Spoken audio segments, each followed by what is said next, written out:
இனிய காலை வணக்கம். இன்றொரு செய்தி. நட்பு, தோழமை, சிநேகிதம் என்பதெல்லாம் பாலின வேறுபாடின்றி இரு மனிதர்களுக்குள்ளோ அல்லது பலரோடு தோன்றும் ஒரு அற்புதமான உணர்வு. உலகில் மனித இனம் தோன்றிய போதே இந்த நட்பும் கட்டாயம் உருவாயிருக்கும்.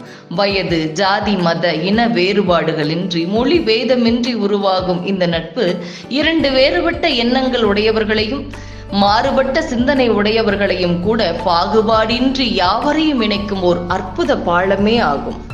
நட்பு எல்லோரிடத்திலும் வந்தாலும் கூட ஆத்மார்த்தமான இதயபூர்வமான நட்பு ஒரு சிலருடன் தான் ஏற்படுகிறது. நமது தனிப்பட்ட சிக்கல்களை கூட பகிர்ந்து கொள்ளும் உன்னத உறவு நட்பு தான். இந்த உலகத்தில் எந்த இரத்த உறவும் இல்லாத மனிதர்கள் கூட உண்டு. ஆனால் நட்பில்லாத மனிதர்கள் இருக்க முடியாது. ஒரு மனிதனின் சிறந்த சொத்து அவர் நல்ல நட்பே ஆகும். நட்பு ஆராய்தல், பழமை, தீ நட்பு, கூடா நட்பு என 5 அதிகாரங்களின் நட்பை குறித்து வள்ளுவர் அருமையாக விளக்குகிறார்.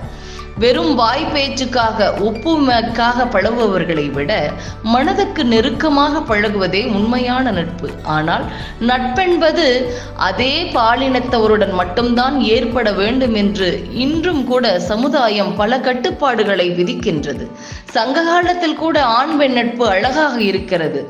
ஔவையாரும் அதியமானும் கொண்ட நட்பு இருவரும் கள்ளுண்டு கவிபாடும் அளவிற்கு பாலின வேறுபாடின்றி சிறந்த நண்பர்களாக இருந்தார்கள் என்பதை நமக்கு சொல்கிறது. கிடைக்கற்கரிய அருநெல்லிக்கனியை ஔவை உண்பதற்கு கொடுத்தான் அதியமான். நட்புக்காக எதையும் விட்டு கொடுக்கும் உயரிய பண்பு அங்கே வெளிப்படுகிறது. நல்ல நட்பை தேர்ந்தெடுப்பதில் நாம் கவனம் கொள்ள வேண்டும்.